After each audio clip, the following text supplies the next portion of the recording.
All right, welcome everybody to another episode of Jackman Radio. I'm solo today. I'm your host, Eric Jackman, and I'm really excited to be joined by Sophia Erik. She is someone who I've connected with through the Bobby Kennedy campaign for president.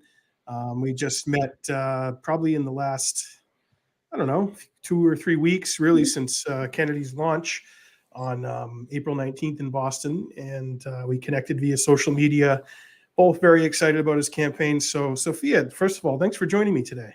Well, thank you, Eric, for having me. I'm excited to be talking to you again. Yeah. So, Sophia and I did an Instagram live on her Instagram channel a couple weeks ago. And I just, I really enjoyed talking to you and kind of talking about a little bit of my background and what I've been up to in this podcast. And obviously, RFK Jr.'s campaign for president. A lot of people have wanted him to run for a while.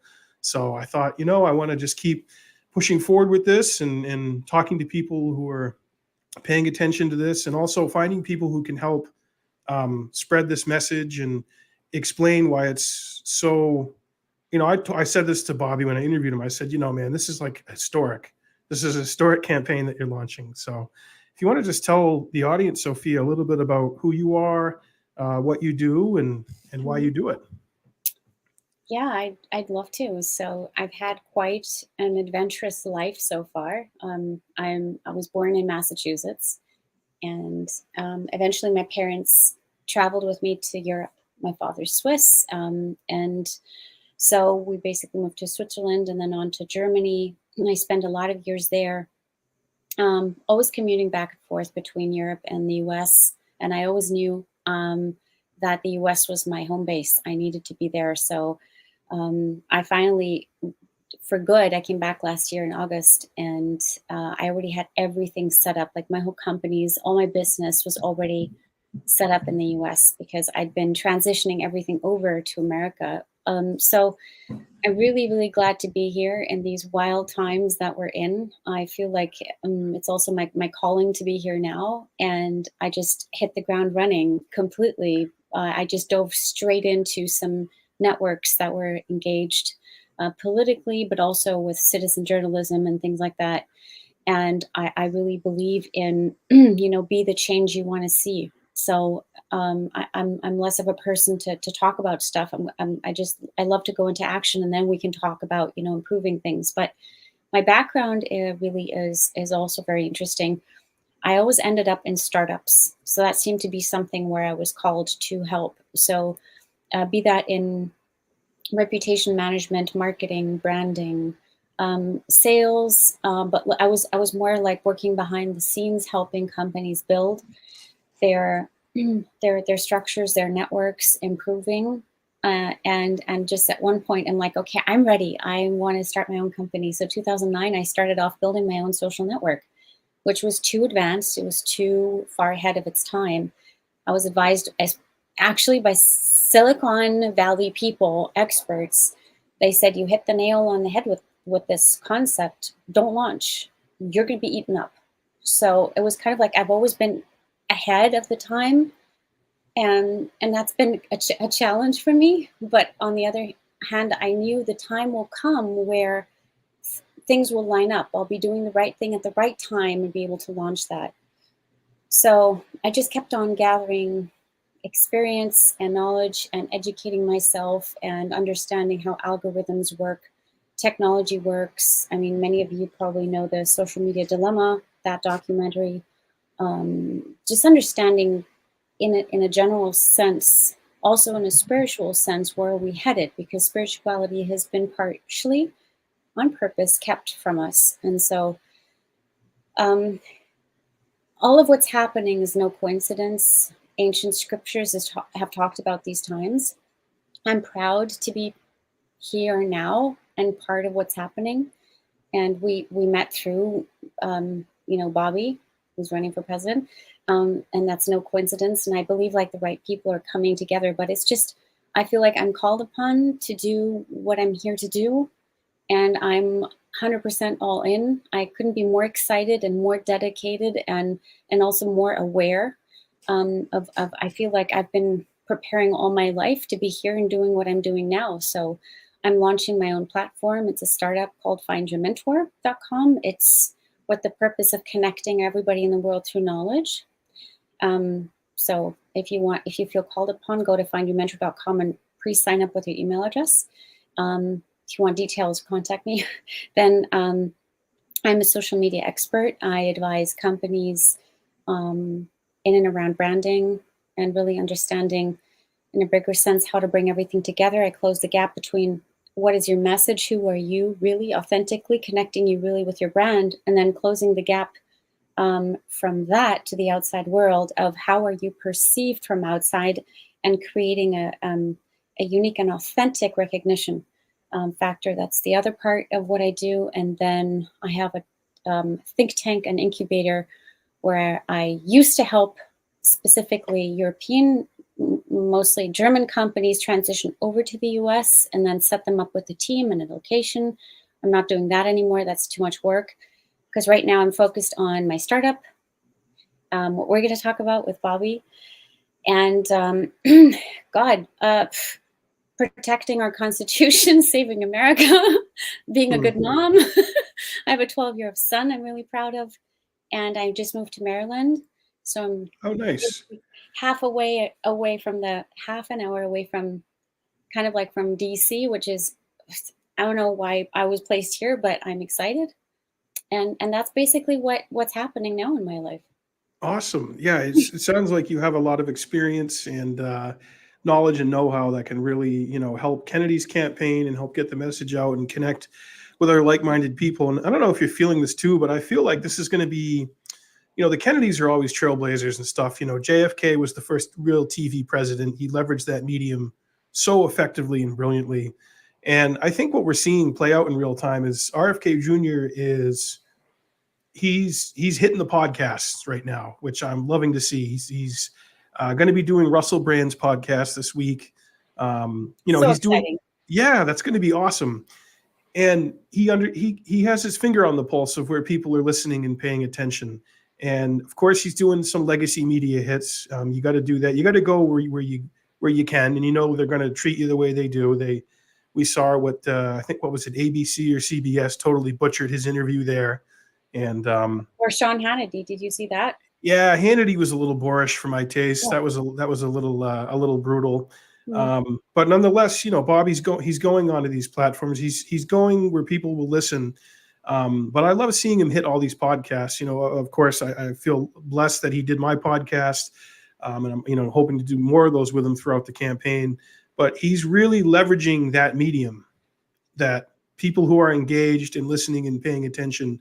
So he understands that the effectiveness of it, and the power of just long form conversation. People are so sick and tired of the yelling and the screaming and the back and forth and cutting people down.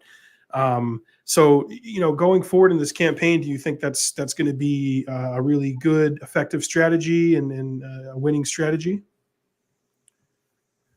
Um, Let me understand that more, a little bit better. I'm sorry. I need to let my cat in because I told you she's pregnant and she keeps on Oh, really being yeah. disruptive. Let the cat in. Uh, see if the cat thinks it's an effective strategy. But Okay. yeah, So, no, I mean, no. I was concentrated, but like, no, I what know. kind of strategy? Like, what are Well, you exactly? being willing, it's really it's grassroots, because he's going around the corporate structures that are in place, that are the gatekeepers of legacy media and traditional media, and he's going to these podcasts that millions of people are listening and watching. So Well, I guess maybe the question answers itself, but I just would like to hear your thoughts on that and yes. how you feel it will play out I'm for his campaign. I think I most certainly agree with you, and it really does answer itself, because I mean, this is why your role is so important. We're really called upon now, as citizens, to step into our duty. It's in the Constitution. It's in the Bill of Rights. We have not only citizen rights that need to be protected, but we also have a duty as a citizen. And it's important that we keep our government accountable the same way we need to keep ourselves accountable. And one really important thing is be discerning. So when you consume information, doesn't matter if it's advertisement or if it's news channels. Like, be careful what you're consuming. Like, go like there's that famous quote, like, follow the money, right? It's not there for nothing. So I think collectively, pretty much most of the people know something's off with media. At this point, anybody who doesn't know it yet should better catch up, or I don't know where they are with their mind. But it's really important to understand that our media is not acting in our favor anymore. Why? Because they're bought. It's the same way if you go to Google and you look for something, it's as trustworthy as looking at the labels on your food for ingredients. They're not trustworthy. It's sad, but America, as Bobby said, America is the unhealthiest country in the world. It's really sad. We have work to do. So, coming back to your question, we need to step up. We need to be our own source of information. Need to be discerning. We need to check our sources. And what better way to if we have journalists out there that are doing this literally for nothing, like for free, out of desperation to get news out, um, we have to understand, why is that happening. Um, we have a really unique situation, and I think that Bobby's campaign, where all of the campaigns right now, but specifically Bobby's campaign, I don't think there's any campaign ever that is confronted with this amount of challenge that he is, because he's calling out everybody. I mean, and I don't even think that he's gotten fully warmed up yet. I don't think we've fully seen what his potential is. And I can already see him slowly relaxing, in my opinion, in front of the camera. And he also needs to get a feel for what's happening. But this is really, really exciting. We have a high amount of, I'm going to try and use careful words here for the sake of protecting your channel, of silencing. So we need to maneuver around that, but only for one reason, in my opinion, is to get out to as many people as possible. For all I care, I could be deplatformed. I'm really good at maneuvering algorithms, so I'm not being deplatformed. But it's really easy to be platformed these days if you're not careful, if you use the wrong words. Who is filtering us? Who is not letting us, or who is not wanting us to speak, right? Why? Why is there a problem with our constitutional rights, with the amendments? Why? Like, these questions need to be not only asked, but like investigated. And then we really need to ask the important questions. And we also have to be very demanding of our next president. Like, we have to be hyper discerning and demanding. We can't let anything go through, as far as possible, in my opinion. Yeah, yeah, absolutely. And it's pretty clear who we can't criticize.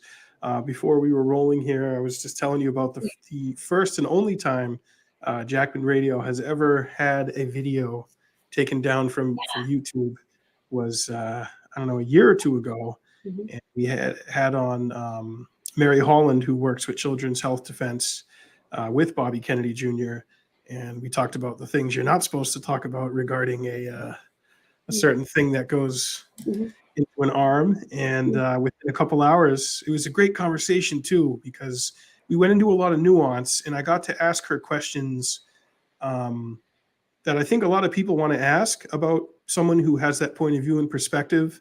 But a lot of the times the process is too muddled, and they're too hysterical and too emotional about it.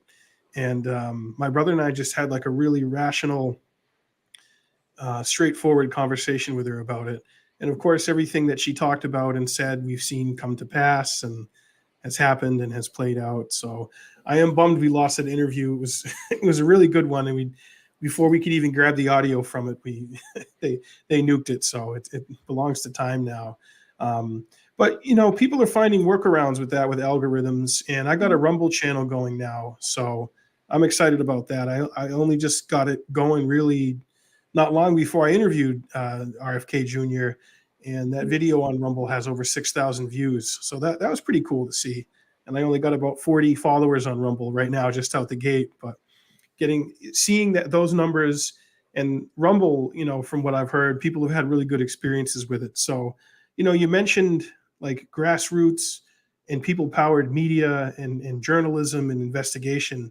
And that's, I mean, that's really the only way we're going to find out the truth about things and Yeah. get real knowledge out there that's not going through a corporate filter, that's not going through a war machine or pharma machine, information industrial complex. Because when you're watching MSNBC, you're just watching General Electric's talking points, you're watching the Pentagon's talking points, Mhm. and CNN and Fox, even, you know, to a large extent, even though they like to position themselves as the maverick and the outsider channel. I mean, you know, Murdoch has been in the game for 50, 60 years. You know, he's just as much an The top. insider as all the other people are. Mm. Um, so it really is conversations like this, and it's supporting what RFK Jr. is doing, and even we just saw in the last couple of days. I mean, he's out there tweeting right now, and we talked about this when I sat down with him, about it. It's basically people who are willing to accept this cold, harsh reality that the CIA was involved in killing his uncle JFK in 1963, and here's RFK Jr. on some of the biggest platforms saying, yeah, I not only do I believe it, I just know that if you look at it and research this information, that they were involved in it, and that those entities have been involved in covering up the assassination for the last 60 years since it happened. And, you know, the Hannity interview last night was a little rough, but he did, to Hannity's credit, he did let RFK Jr. talk a little bit about that, you know, and kind of Yes. expound on it a little bit.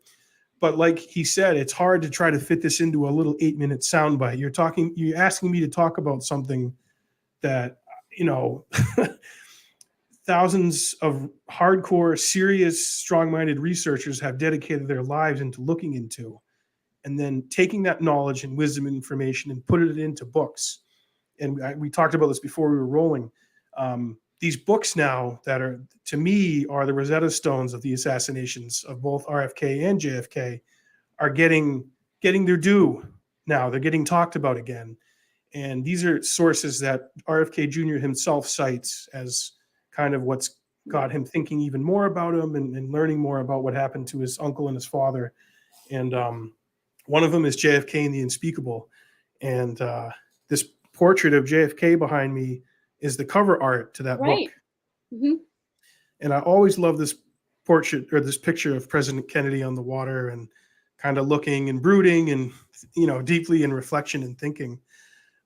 So I have to say, I am feeling a shift. I'm feeling like your average normal person who used to make fun of us, and those of us who actually did dig deeply into these things and research them and care about them, are actually like, you know, wait a minute, maybe there is something to what you're saying. So are you finding, like, in your friend circle or your family circle, um, you know, even people within your sphere who agree with you, but or those who don't agree with you, what kind of response are you getting so far from your Well, network and your circle?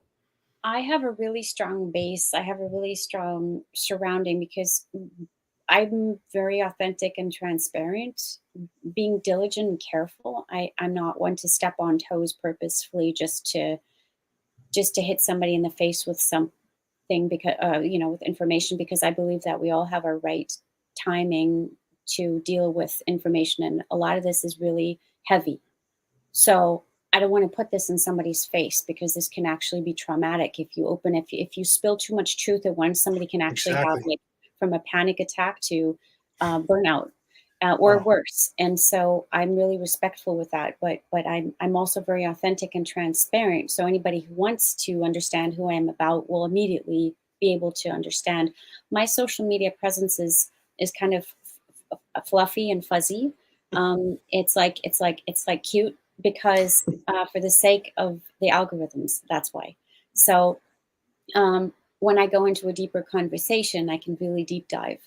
I love to do that, but I don't do it publicly.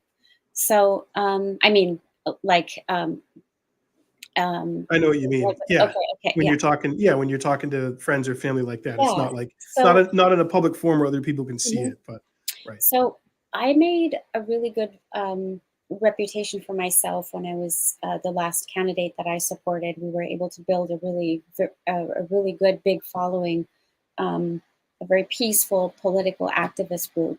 And so I think that's really what I want to put emphasis on also with building the groups, the social media presences for RFK Jr., is to focus in on, this is a clean group, all trolls, haters, bots, whatever, go somewhere else, collect somewhere else, Yeah. do whatever you think you need to do, but not here, because we're really focused in on the message and getting that across in a clean way and pointing to his pages. And this is his website. I mean, if you go to Google and you try to find his website, you don't find it at the top.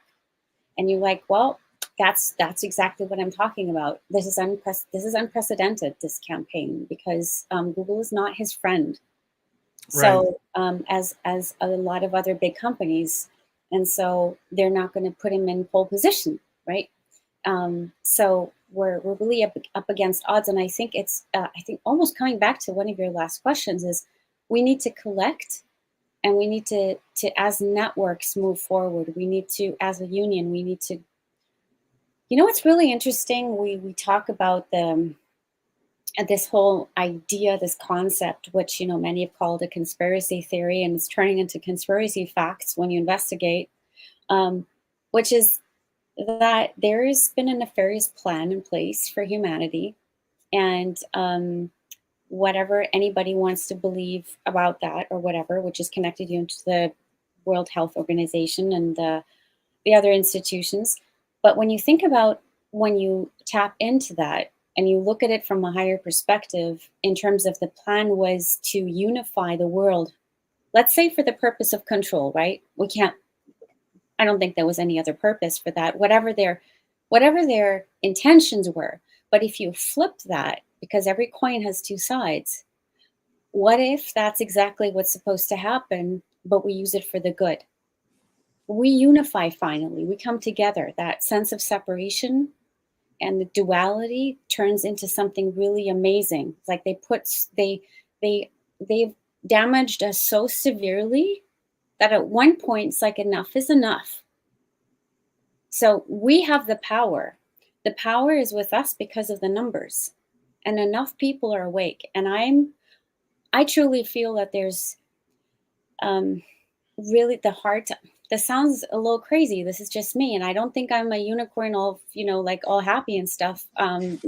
I think the time of war is actually over. I think that it's cleanup time.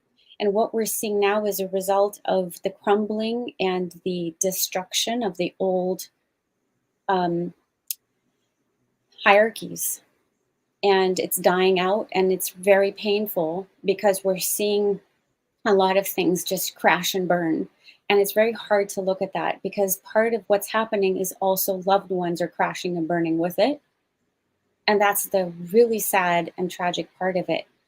But at one point, when you need change and it's happening collectively all around the world, you need to let the old die.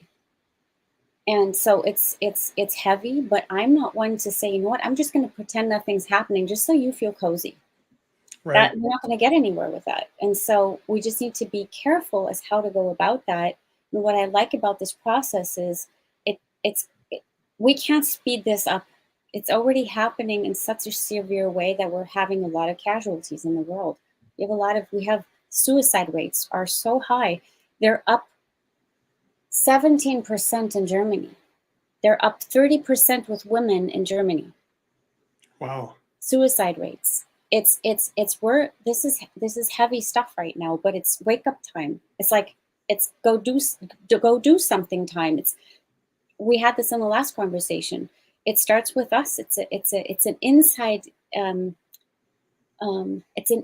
job game.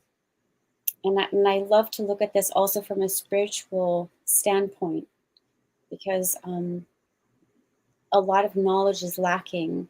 Ancient wisdom is lacking in today's times. That's why we've lost track of the quality of food, like the real quality of food, the energetic value of food that nourishes our cells, the energetic value of water, how nourishing that is or not, and how we feed our minds. What have we been feeding our minds with? Look at the advertisement, the media. It's toxic.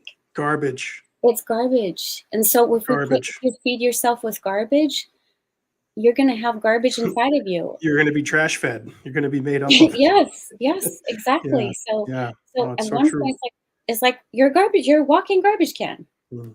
Yeah. Um, so, yeah, and we can do this together, and it's important to bond together, to come together, and to do it in a way where we're all in this together, and we should all be there for each other and with each other, and Yeah. nobody's excluded, and it doesn't matter where you're coming from, what religion or what stance or what gender. It's we're all in this together. On some level, we all have challenges and we all have our baggage. Exactly. Well, it's Yeah, part of our human condition for yeah, sure. yeah. And yeah, very well said. Um, yeah, I think I call the last 3 years the flu world order. That's something my uncle presented to I me love that. Really? at the outset of it, and like this had to have been late March or early April of 2020. So this was early when all the nonsense was kicking off, and my brother and I and some of my family are very we pay close attention to what's going on and have always been very hyper vigilant and aware of things. Mm. And we decided we were going to go out to a restaurant, be damned. We didn't care what the TV was. I mean, I don't watch TV, and you talk about garbage. The TV is just exists to keep us stupid and scared. I figured that out quite a long time ago, but um, we didn't care about the peer pressure, about the fear campaign, the propaganda. And we went out to one of our favorite Chinese restaurants, and we sit down. The place was empty. We were like the only patrons there, and we sit down, and this is weird. It's weird. The whole thing was so weird. Um, and my uncle just looks at me and he goes, "How about this fucking flu world order?" And I Yeah. was like, "Oh my god, that is so succinct and so brilliant." And Mm. and if that doesn't just sum up what they're doing here to us right now, what they're unleashing on us. And you talked about like the two sides of the coin, and that what they did, they went so far with it, and so reaching into our lives and our existence and every aspect of culture and society, that it did actually wake some people up. It did actually grab some people who aren't normally tuned into what's going on to step back a little bit and ask themselves, what the hell is this?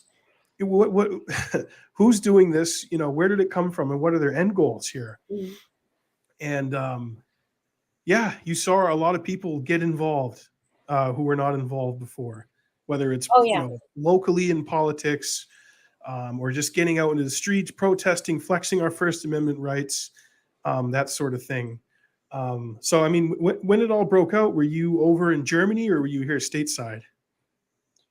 Good question. I mean, ooh, how am I going to say this? I was pink pilled as a teenager girl. My family was always, I grew up without a TV, without a radio. So I was from an early stage on, I was educated into reading and Hmm. getting sources of information that were clean and just Yeah. decisive.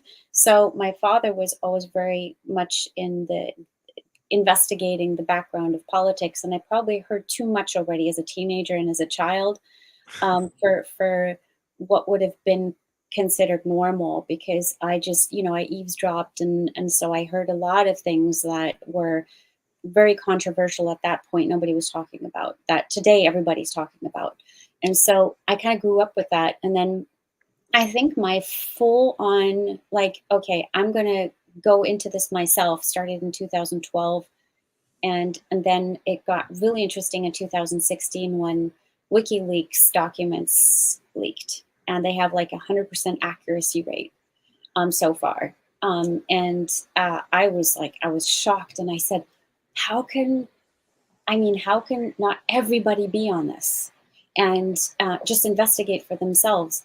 And then in I started commuting regularly, like every couple of weeks, between Germany and the US in 2015, I think. And then in 2016, it got really rough politically. And so I was like here and I was there, and I could see how the media was reporting two opposite things. It was ridiculous. It's like you wouldn't even know what was going on if you didn't have that ability to be in both countries at the same Mm, time.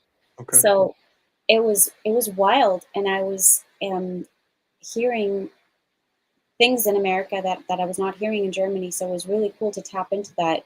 And the way that I was informing myself really was social media, because that's where people are really speaking their mind, and it wasn't as heavily censored back then. And then doing my investigative work and connecting to journalists. Fun fact, journalists in the pandemic were turning to professional tarot card readers to get information because they were lost. Something Really? their journalists are not talking about. Yeah. So yeah, that's very interesting. Anyway, I was just thinking of that. So I was really tapping into certain like free journalists who were sharing what they were investigating and stuff, and then just doing my own research. And yeah, 2016 was wild, and I had a feeling America just got a jolt, like an electric shock, in 2016 with the WikiLeaks leaks. Yeah. That was, yeah. I don't know how you experienced that. What did you kind of die? Because it was. I sometimes really had to pull myself out because it was Yeah. awful. Yeah. So you mentioned your dad was kind of always tuned into things and kind of spoke truthfully about things and didn't accept mainstream narratives. Yeah, I grew up in that environment too. I mean, my parents were not like overtly political people, really, but they had a real. They were not susceptible to propaganda and bullshit. And my uncles are the same way. I'm very close. My dad has five brothers, and I'm very close with all of them. Still am, all my uncles, and they, would just tell me about stuff that was going on and questions they had about, both Kennedy assassinations, the wars, the Iraq War. The Iraq War was raging and breaking out when I was a freshman and sophomore in high school, and we had the military in our cafeterias recruiting, wanting to get young kids and Wow. get you to sign up to go over 8,000 miles away and kill people, go murder people 8,000 miles away for what? Wow. So I always had that kind of rebel. My brother and I were rebels in that sense when it came to information and knowledge and not buying what the mainstream was selling and putting out and beating us over the head with. I have very clear memories of um, Tom Ridge as the first Homeland Security Secretary with his blinking lights. The charts he would have there. Terror alert level is severe today. It's mildly severe today. It's It's it's like it's temperature. it's somewhat severe today. Yeah. So you'll have mild constipation, semi-mild constipation, and then really bad constipation. And I just, even as a young kid, I was like, I don't know, 14 or 15. I saw right through that bullshit.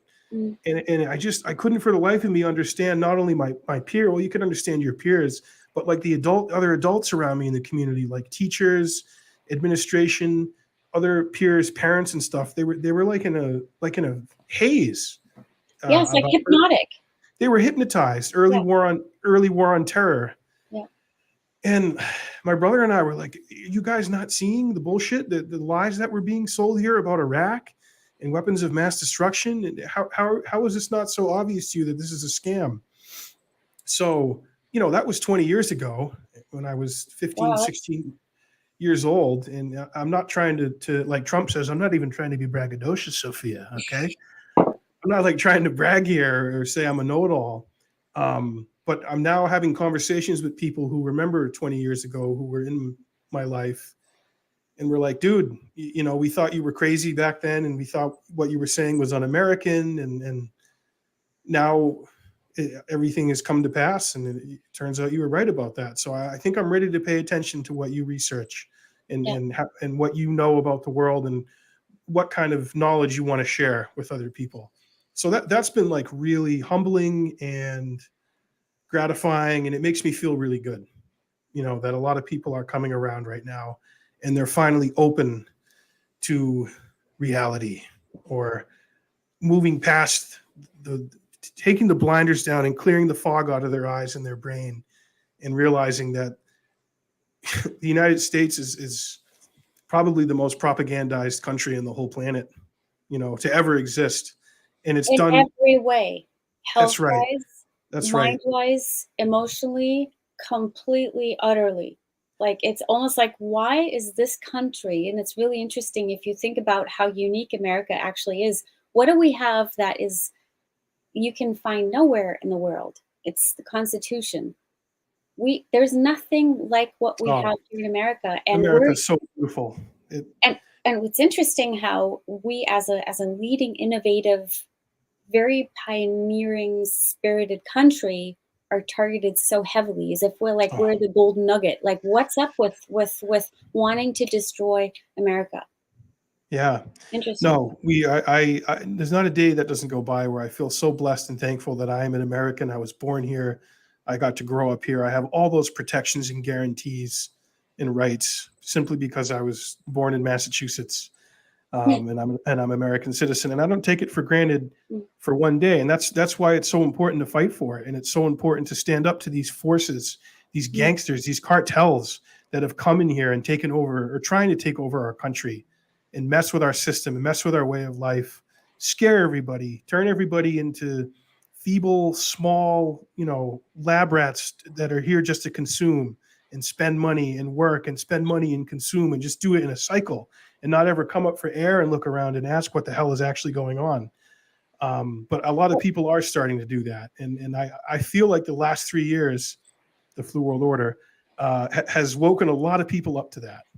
Well, maybe because the America is also, in a sense, is it the youngest, basically the youngest country in the world? We got to be one of the younger games in town. I mean, we're coming Yeah. up on 247 years, so we'll have our 250th coming up in what, 4 years? We're very young. So that Yeah. means that, so maybe because we're the wild, basically compared to other countries, still the wild, wild west, it was possible to actually come and hijack us, basically, come in and do the Trojan horse thing with us. And I think that's maybe that was our blind spot. And so it's a learning curve. And I think we're going to come out better and stronger. I wanted to mention something that I have some notes that I wanted to share. So one of them was just to portray how desperate Americans are to get a better president into office. Do you know how many in the FEC? You can look this up. So I think it's fec.org. How many people have filed to run for president right now throughout all parties? Guess how many? I mean, I know it's pretty high every year or every 4 years for president. It's probably between 300 and 500. Wow, that's really good. It's 805. Okay. Wow. So we have, interestingly enough, so the numbers are also interesting. We have, I think Trump is at 18 million. We have Castro. I don't know who he is. He's running in the Republican Party. He has 40 million. Then Biden has 12. And then we have other very interesting candidates in the Republican Party that are not very known, who have in and around, one has almost the same as Biden. So we have some really interesting contestants. But it's like, my freaking neighbor could be running for president right now because he's so desperate. I mean, it's like basically over 6 per state now who are running. It's interesting. Yeah, I mean, that is the beauty of our system. 35 years old and a resident of the United States. What is it, 15 years? I'd have to go back and check the Mhm. specifics. But I mean, even a place like New Hampshire here where I live, the barrier to get on the ballot is very minimal. I think you pay, 5,000, I think. yeah, it might be 5 grand. I'd have to double check what it is, but you pay a fee Mhm. and then you get on the ballot. And then Mhm. you can come here and you can campaign in the state of 1.2 million people. And it's a free market battle royale of ideas, Mhm. which is awesome. Which is why we want to keep the New Hampshire primary first, which I have to tip my hat to Mr. Kennedy for speaking out about and really telling the Democratic Party that, hey, man, you can't mess with this. This is a valued tradition, and the people of New Hampshire pay very close attention to what's going on. So, but yeah, it's also, it can be tricky and hard though, because we do get fire hosed with information. And Mhm. if the hose that is pumping that info from you is coming from a toxic dump and you don't know about it, I mean, you're getting buried. and it's going to take you a lot of work and time and energy and effort to get your head above water and realize that the Yeah. information that you thought was good information and was real was actually garbage and Yeah. propaganda. And that's part of the game and the system that they have. They're brilliant. They're brilliant at it. They have it in subtle ways, and then they have it right in your face. And they speak to our subconscious. When you're watching movies, I like to always look for product placement in movies, and then Right. I like to look who funded that movie, and then what was their angle and their agenda with this 2-hour loud movie that I went to see for $12 at the theater. What were they trying to batter ram into my consciousness? Which kind of sucks, because movies are they should just be meant to entertain us and let us escape for a couple hours. But But that's I'm why they build in all these things, because we're relaxed, we're like in happy oh, hour, and we're we in a, don't have our guards up. we're in a fine state of suggestion. We're like, oh, this That's why this is Facebook amazing. is so fascinating, because Yeah, everybody basically on Facebook is in happy hour, and they propagate Facebook as this just hang out and connect with friends thing. yeah, But the algorithms are doing something completely different with us. yeah. Oh, it's So all weaponized. Yeah, they're psyop on us 24/7, 365, and a lot of people don't even know it. They do just such a brilliant job at it. And if if your guard is not up and your antennas are not up to that, you're just going to be a product of that your whole existence. And it's sad to me to see a lot of people like that.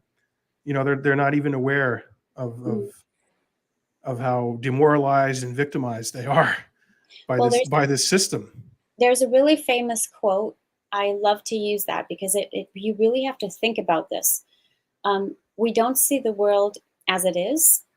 We see the world as we are.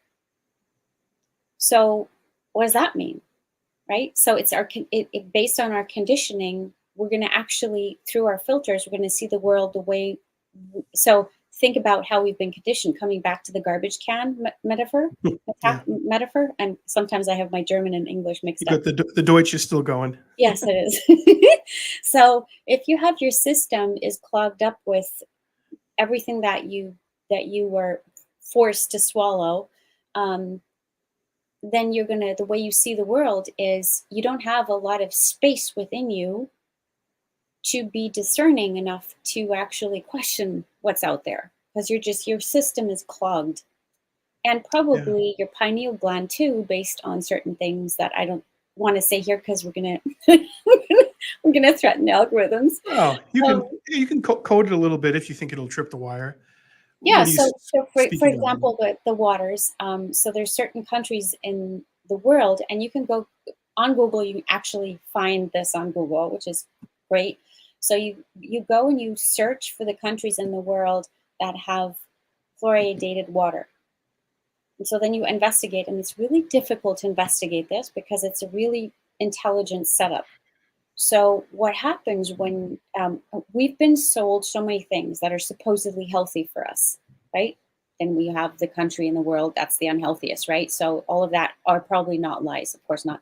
So you look at the countries that have fluoridated water, and then you look at the political presence and the presence of the media. And Murdoch is not just present in the US. So it's if you start connecting dots, it gets really interesting. And so other countries have a lot of things that are already forbidden. We have things in our food in America that you just take a Heinz ketchup bottle, look in the ingredients, compare one in Canada and compare one in the US. Just go over the Hmm. border, buy Canadian Wow. ketchup and look at the ingredients. It's scary. Wow. One is pumped with sugar and the other is pumped with tomatoes as the Yeah. main ingredient. It's like, how did this happen? Why? Yeah. Obviously it's so that's with everything in the US. Yeah. Yeah. Well, they're insidious. They're insidious what they do. And when you have you seen the movie They Live? John Carpenter's They Live. No, Oh, I gotta. It's actually a really good movie. I'm gonna write It- this it- down. yeah, yeah. They Live. It's from the '80s. And in that movie, basically the thesis is that there's you know a species from another frequency or another realm that's taken over the planet. They're reptilians, whatever you want to call them. And people get these certain glasses that they can put on, and when you put the glasses on, you see who all the reptiles are from the other galaxy, and Really? you look at billboards that say, like, you know travel, book your trip now, or buy this TV. And then when you put the glasses on, it's in black and white and it says, obey, you're our slave, listen to Oh, us, do as you're told.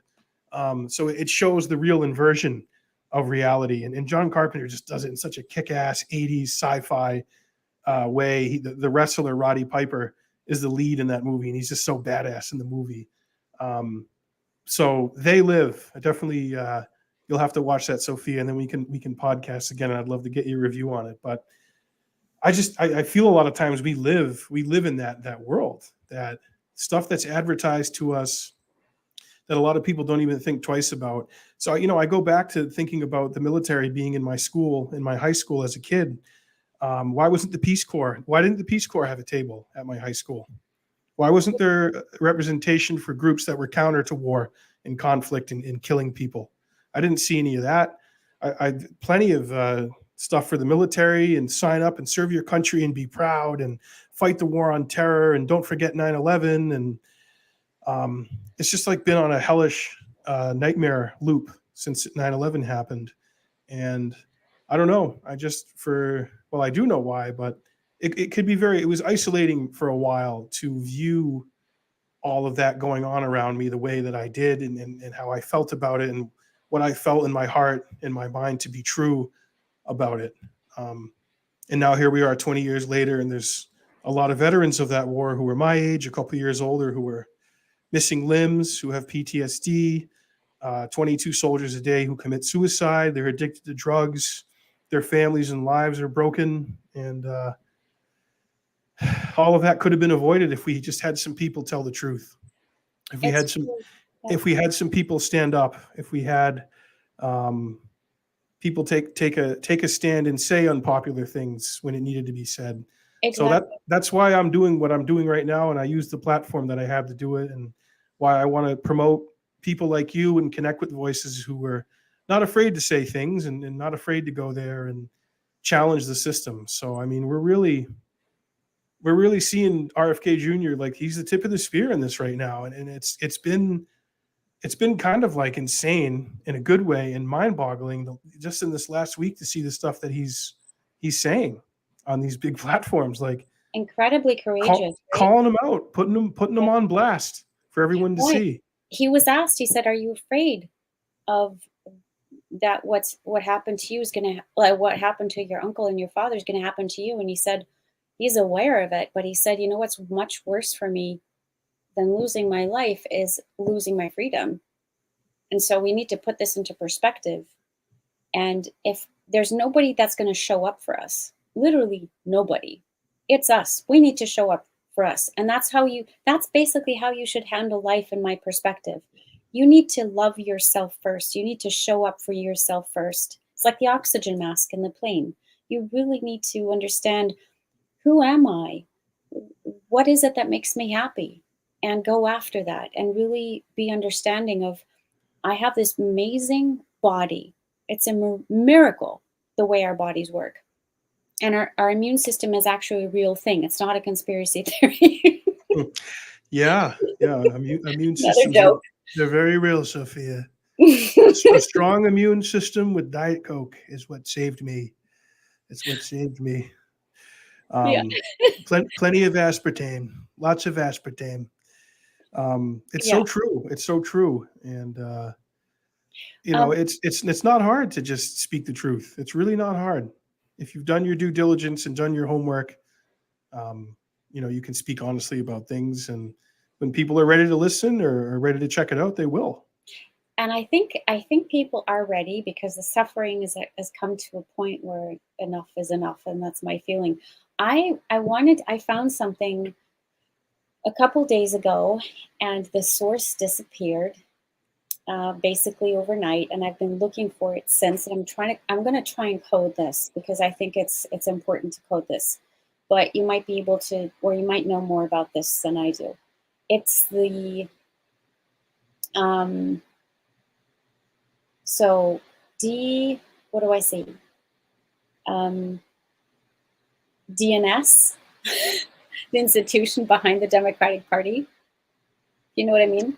Not the DNS. It's the number in the alphabet. The DN. number C. I do. The third, yeah. So I'm trying to. I don't know how to say this. So anyway, so um, there was a lawsuit had to do with elections and fraud. So basically, they were pulled to court, and I don't know who knows. Like, I would love to hear comments on this, but so they were. It was this big lawsuit, and they basically in the fine print, they say, "What are you coming after us for? We're very transparent and we're very open.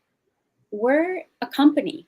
We have every right to do whatever we want with the money that's given to us and with the candidates running. We're allowed to choose who we want." And this is coming from me, who's like, I am full in with Bobby. I mean, if you're interested in what he's doing, go to Facebook, look for our group. It's Robert F. Kennedy Jr. 2024 for president. So go there. We have ongoing 2,000 members, and we're pointing to all of the sources, and it's a really super clean group. That being said, and this is the $1 million question that he was just asked by Kim Iverson, is what happens when what we saw happen to Bernie Sanders happens to you? What are you going to do? That's the $1 million question. And it's a really important question. And for us, it's like, that's not even a question. Of course, like, of course we want him to do or to not do something. But it was about what his response was. And so this is, for me, the most important thing, on the one hand, to be aware of. On the other hand, also, for me, I had to make that decision really early on, is, do I trust that he has what it takes to make the right decision when the time's right?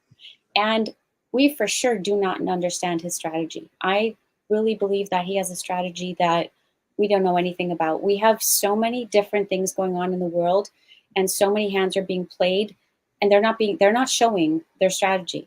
And I think that with Bobby, there is also strategy in place that we know nothing about, and there's probably connections in the background between the parties, because we've been played by both parties, and the Democratic Party.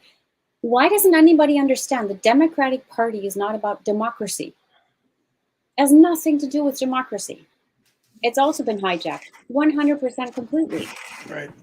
And so it's like we need to understand anyway. So this lawsuit, they basically got away with it, and they said, you can't sue us. It's in the fine print. We're a company, and as a company, we can do whatever we want. If you give us money, we can decide what we do with the money. Thanks, by the way. Basically, yeah. Yeah. And so Thanks, here suckers. we are complaining. Yeah, we're here. We are complaining that we're not getting the candidates we want, but the boss of the company is like, no, we already had plans from the beginning for this. Yeah. You're So gonna what's going to happen with Bobby? right. I know, and I'm getting that question a lot, and I would like to. I mean, I love what Ron Paul did in 2012. I worked on his campaign here in New Hampshire in 2012, and when he got out of the race, and it was Mitt Romney and Paul Ryan, Ron Paul didn't endorse Mitt Romney. He said, he held a press conference at the National Press Club, and he said, "Here are a bunch of third-party options. Vote for one of these guys." That was awesome. Outside of Ron Paul mounting an independent campaign on his own, which we know that's tough. Ballot access, fundraising, not being with a party. Outside of doing that, that was like the best thing he could have done. He elevated the other voices who were in the race, who were getting the shaft, and said, "Take a look at these guys." It was Jill Stein, Gary Johnson, Chuck Baldwin, I think, or may have been in that time, but it was like 3 or 4 other lesser known party candidates who all had great ideas. Mm. I mean, I ended up voting for Gary Johnson in 2012 as a Libertarian nominee. But I knew Gary, and I had worked on his campaign early in 2012 before he dropped out, and then I joined Ron Paul's campaign. But yeah, I don't know. I'm glad to see Dennis Kucinich is playing a very big role in Bobby's campaign, because I've known Dennis for years, and I've only known him to be a man of integrity and a man of courage, um, and to be an honorable man who has spoken inconvenient truths. So I'm glad to see that, he's going to be helping steer the ship of that campaign, and he knows our political system. He knows how rotten the Democratic Party is. He's operated within it for his whole career. Starting as mayor, well, starting with the Cleveland City Council, and then becoming the youngest mayor of a major city of Cleveland when he was, I don't even know if he was 30 yet, maybe barely 30 years old. Um, and then obviously his 6 terms. I think he was in Congress for 6 terms. So Bobby's got some good people around him, and we know he's got good sense and he's sharp. But of course, he knows the game and how rotten and He's been corrupt playing it for. I mean, he was born into it. he was. That's the point I'm trying to make to people, is that this is why he is a unique figure, because he is from the inside. And this is what people loved about Trump. Trump has always had a ticket to the party. He was born with a ticket to the party, just like RFK Jr. was. But Trump said things that were just so off the beaten path and so outrageous, but were so true in 2016 when he ran as the outsider and was up on that debate stage with Lock her up. Yeah, we said, Sophia, we should lock her up. I get in there, we're gonna lock her up, okay? And then it didn't happen. And people are like, Trump, what happened? He's like, oh, that was something we said during the campaign. It was fun, but we're not gonna do it, okay? Let's be nice to Hillary, okay? She's endured a lot. Yeah, poor woman. But Bobby is doing that. He from the inside view he's had, he's just, I mean, just the story he told me about coming home the day his uncle was killed and seeing his father walking the grounds of Hickory Hill, with one of the top guys at the CIA, if not the CIA director, asking him, "Hey, did one of your guys do this?" Just hearing that anecdote come from him. There's no other figure in American national politics who has that insight, who has that experience, who has that historical connection to our country. The Kennedys are interwoven into the fabric of America's history, for better or for worse. They're the closest we can come to what we don't have royalty in America, but what you could call royalty. Oh, they're American political royalty, 100%. I have no. I mean, that's the reality of them, and he knows that. He knows the great privilege and the access he was born into. So that's why I'm just so excited about it, because he doesn't give a shit. I mean, about all that. It's great. He's lived that life. He's done that. He just wants to tell the truth now. Yeah, So he's definitely not in it for the. He has all the money. He has all the privilege, all the access. He's been all over the world. He knows people all over the world. He's a guy who's done it all. Yeah, he basically, everywhere he goes, I think he pretty much walks into open doors. Oh yeah, I mean, you're born a Kennedy. I mean, you have every advantage.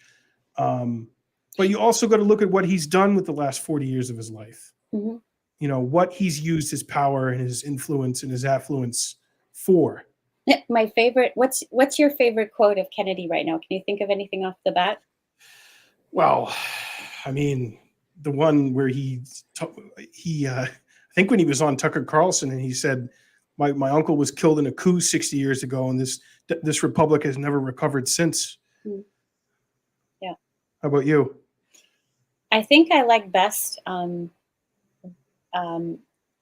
I've been fighting to get mercury out of fish for the last, 25 or 40 years, something like that. And I was never called anti-fish. Anti-fish, right? I It's know. hilarious. Like it puts it into perspective of his so-called bad reputation with being an anti thing. Yeah. I wanted to ask you that, Sophia. How do you respond to people? Because I'm dealing with it now a lot, and I'm prepared for it, but I'm interested to hear another person who's well read on this and pretty plugged in, like when they just come right at you with, "Oh, isn't he anti-V?" What do you do with that?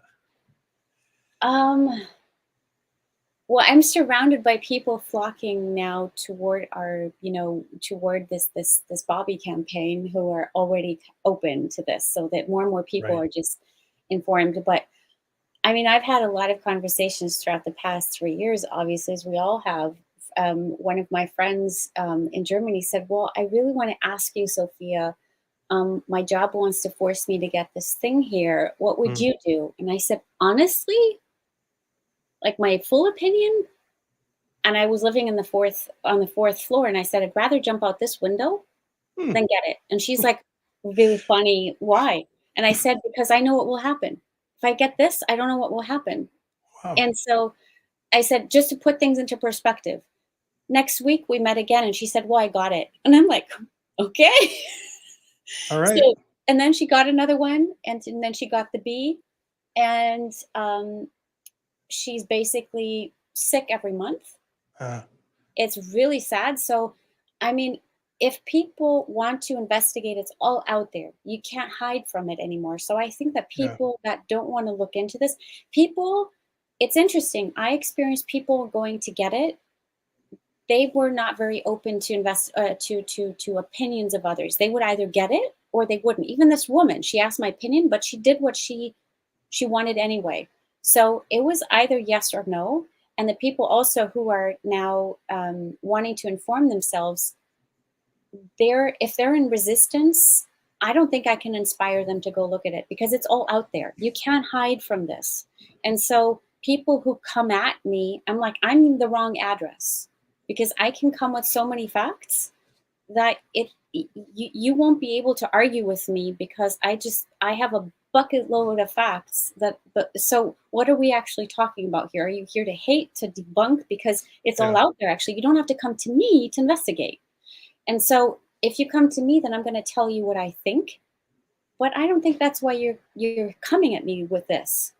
So I experience it's more like if somebody comes at me, I feel like it's often because they're angry, they want to hate on you or something else. I'm like, you know what? I'm just going to duck, Hmm. let I that like that. arrow fly by. I'm like, I bye. like that. I like Because that. I don't want to waste energy. I No. want to use my energy to focus on the people who want help, who are open, who want to be informed, and Right. strengthen that within our community, Wow. and do good that way.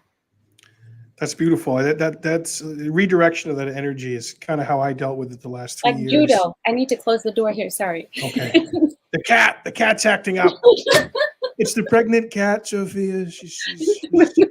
She's having a tough time. She's having a tough time You with Jeff. you asked me at the beginning, and I know I think we're like already an hour in, but you asked me Fine. about my experience with I don't know if I have to code this, like the Democratic Party when I was supporting. Well, yeah. I don't know if we should bring it up or not. No, we can talk about it. I think it's fine. So yeah, you had mentioned, I think in our very first phone call when we talked on the phone, you said that because of campaign activity you did in 2016, Mhm. that you were sued by lawyers who were No, representatives. I wasn't sued. I didn't let it come that far. Where Okay, but yeah, there I was didn't want it. legal action was threatened against you from people representing the Clintons and the DNC.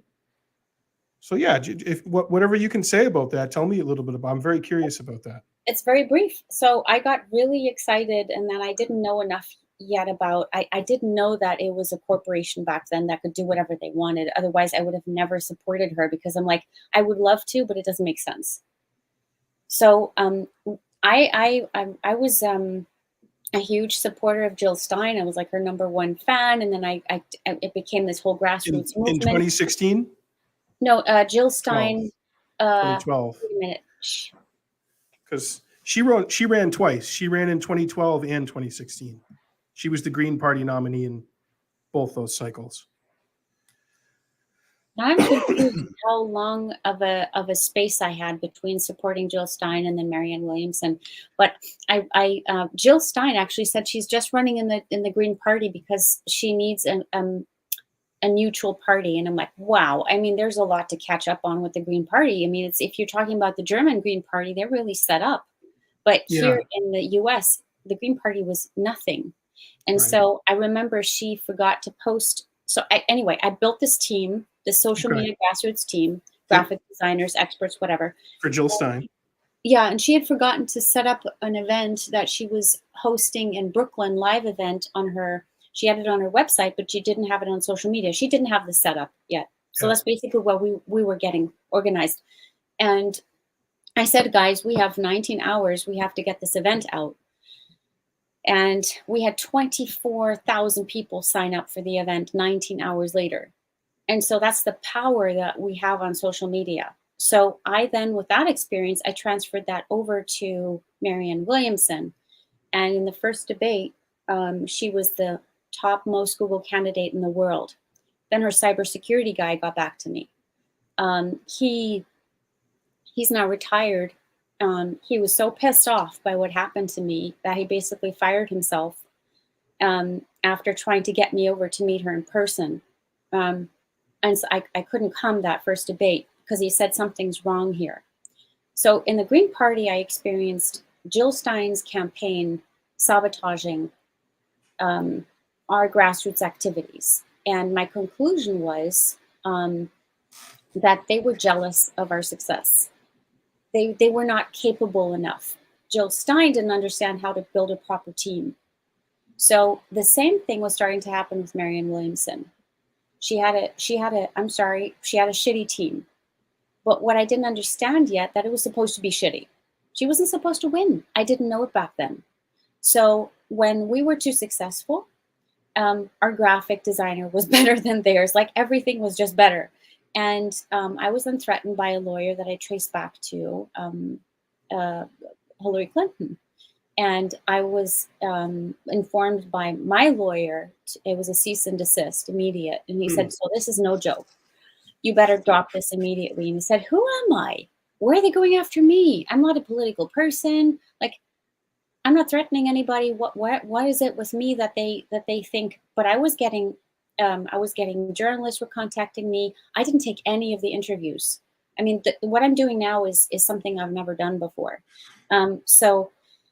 Anyways, I had to drop that. And then after that, she was basically taken out. And then she endorsed, who she endorsed. And the front runner, it's like, you have like that main artist on stage, and then you have the, what are the warm-up bands? That's basically how I call it with the Democratic Party. You have the warm-up bands, and that was Bernie. The opening act. Yeah, the opening act. And then everything's already planned out. Just the pawns didn't know anything about it. And I was one of those pawns. And after being threatened, I was so disillusioned in how bad it was.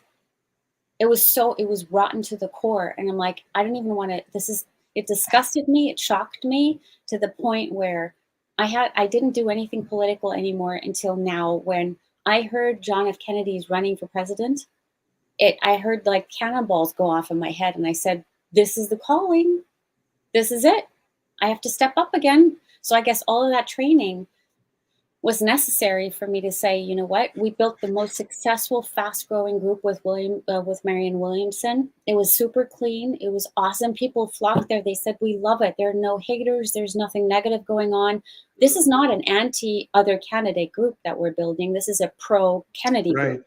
Right. Positive. So easy. Yeah.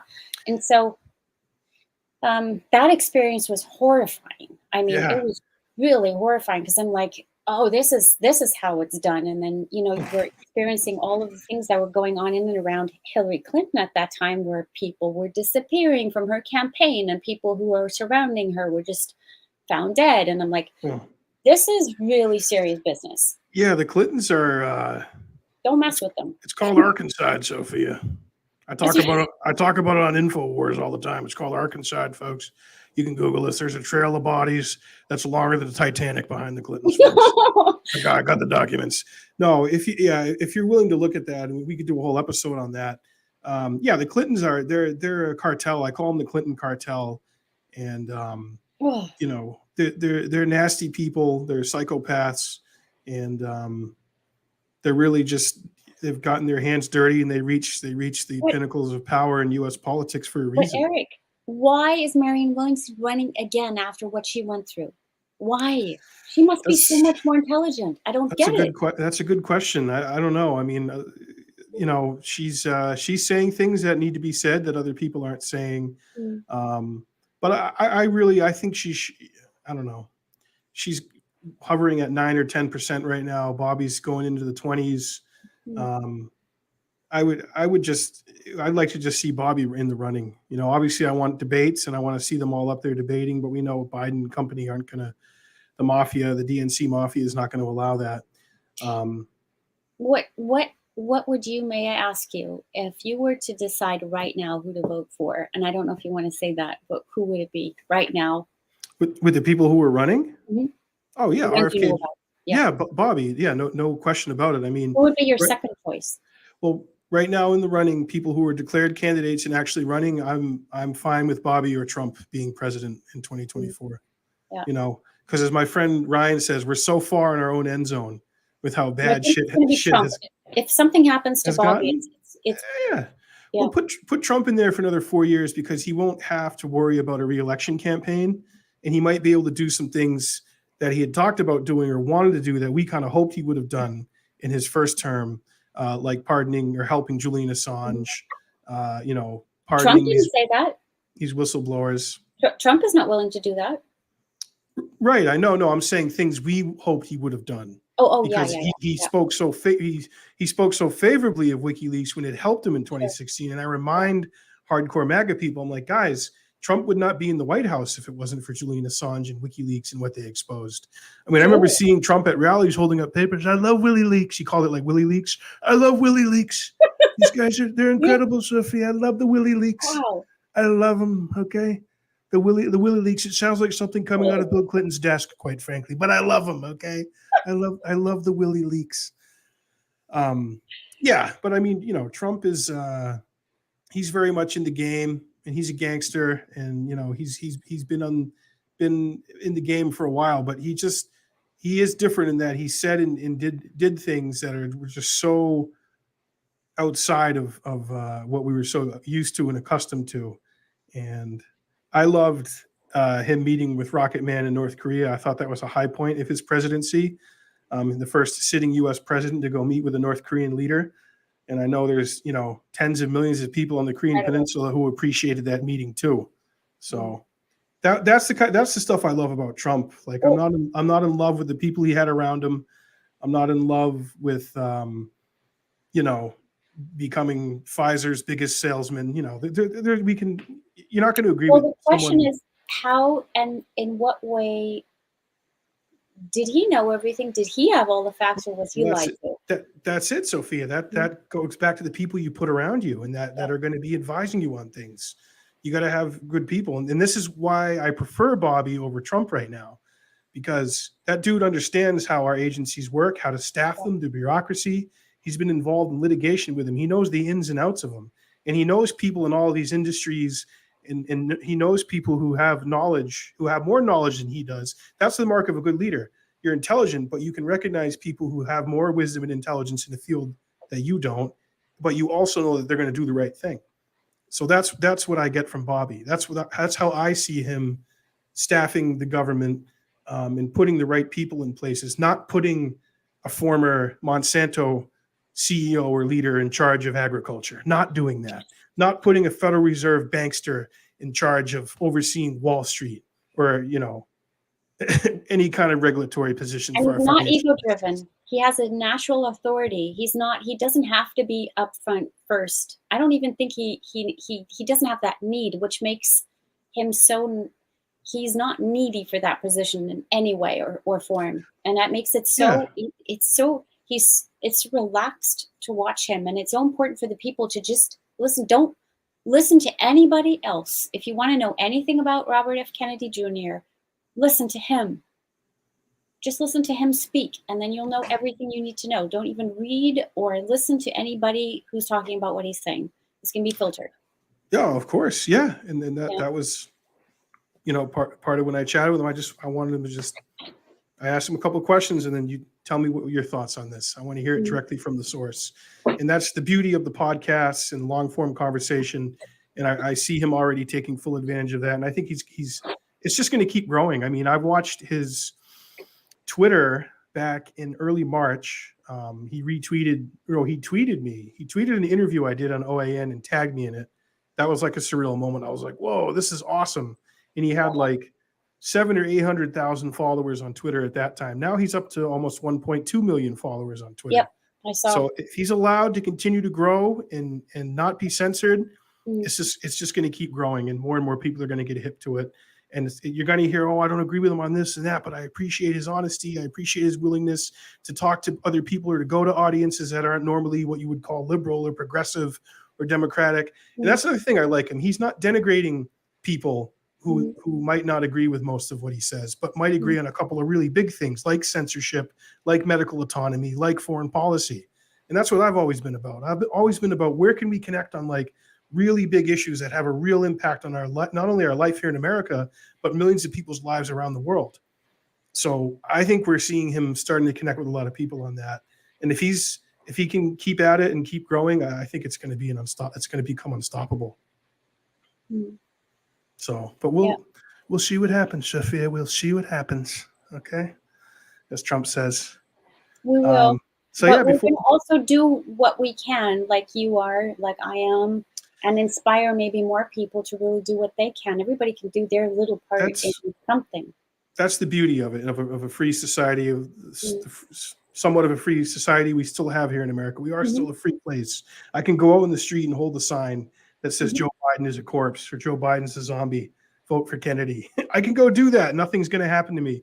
Security services are not going to come. The Stasi's not going to come beat me off the head and throw me in a paddy wagon and lock me up somewhere. I went through COVID in Germany. That was no joke. That was no joke. I mean, it was a police state is mildly put. Right. So that coming was here a was Stasi. really like, whew, breath of fresh air. Like, yeah, it was, and we thought it was bad here, but that's right. As bad as it got here in America, we weren't Australia, we weren't Germany, we Canada weren't Italy. Oh my worse. God, Canada's lost the freaking plot up there. Yeah. And that's Canadians. Oh my God! You know what? My aunt and uncle live in Kingston. Ontario. My uncle is retired.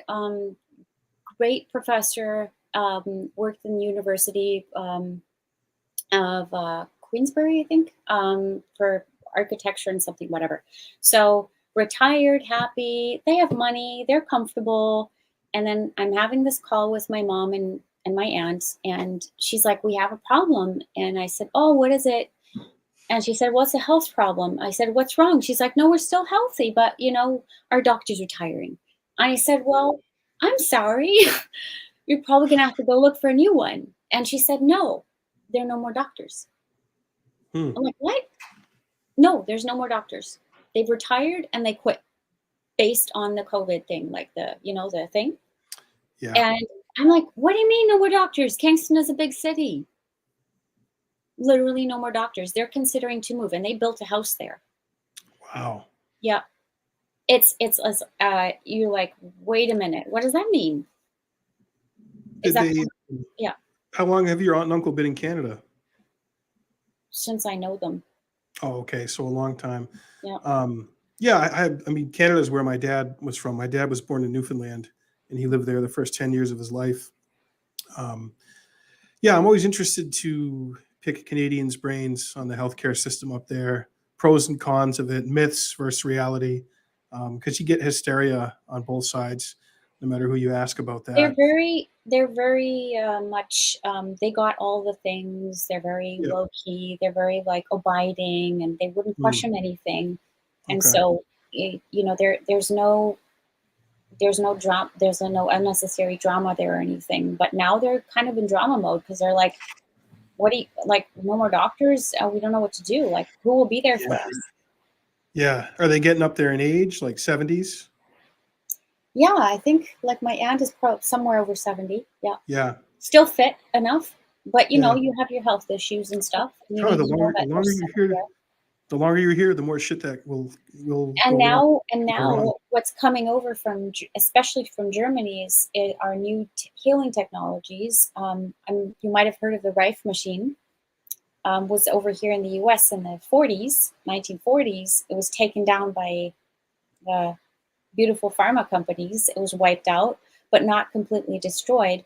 And then it came around in the 1990s, and research was done again, et cetera, et cetera. And then anybody who wants to Google this, Google the time waver machine.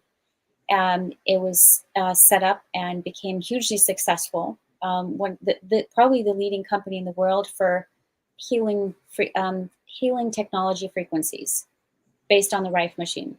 Hmm. And so they furtherly developed that and developed a medical device that is licensed all over Europe right now, and will has the capacity to first of all read your the causes for any imbalances, health.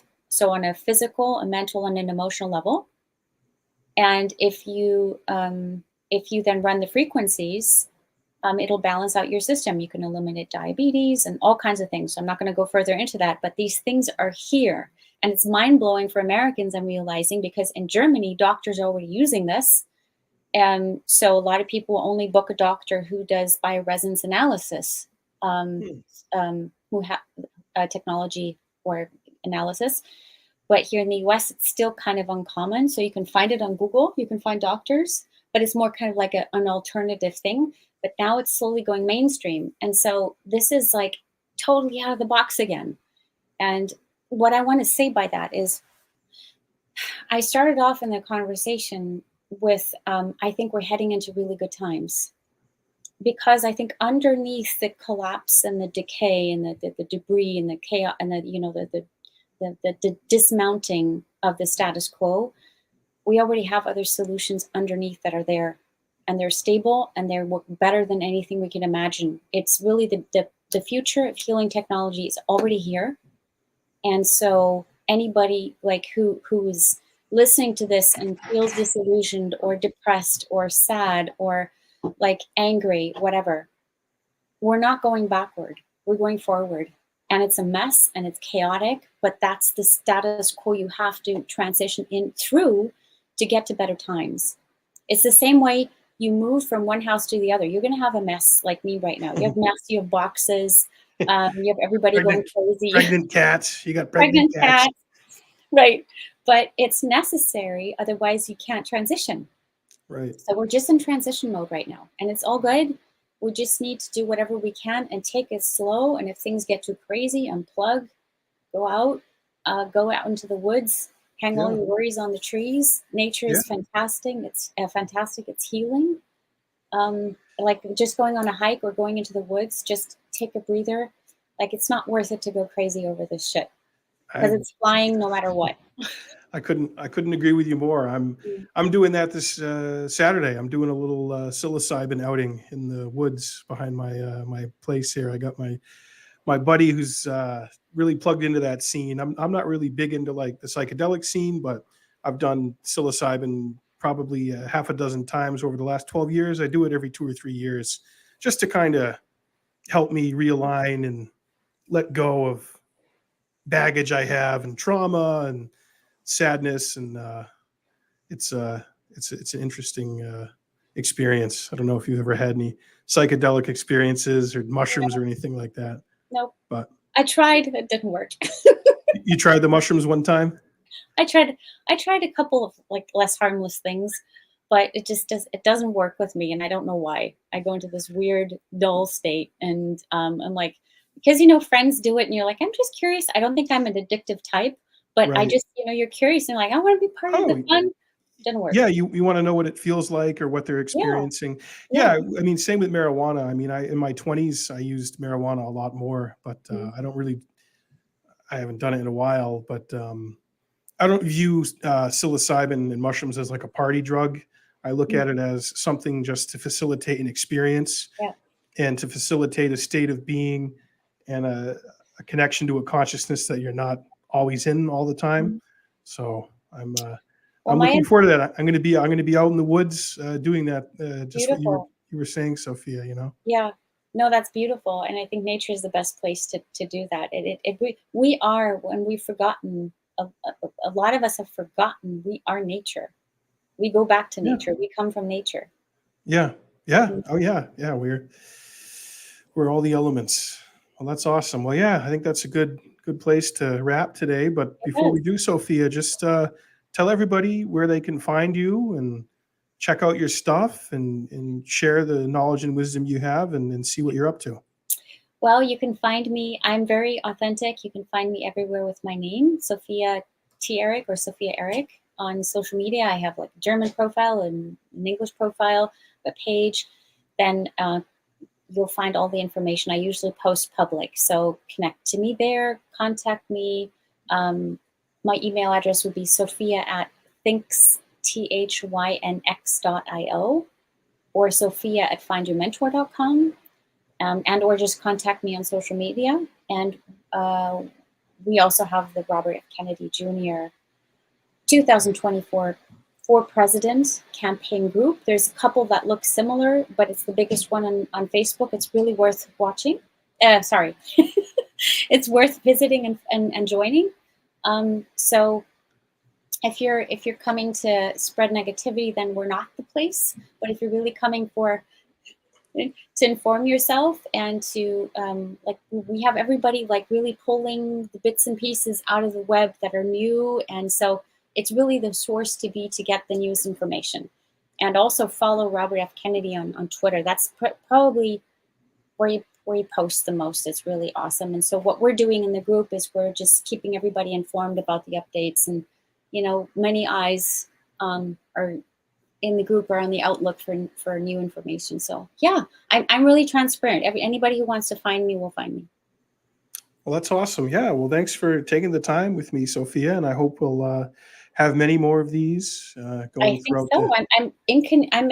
I'm collaborating with the campaign team, and Yeah. so much. We're gonna have some fun stuff happening now. Yeah, that's the beauty of a Kennedy, that they're so plugged into so many different parts of our society, whether it's the arts, entertainment, sports, politics, history, academia. There's going to be so many cool people and events and surrogates that I think we're going to see in the coming weeks and months, hitting the campaign trail. And that's where I think Bobby's going to really thrive, is just getting out there with the people on the trail and meeting people.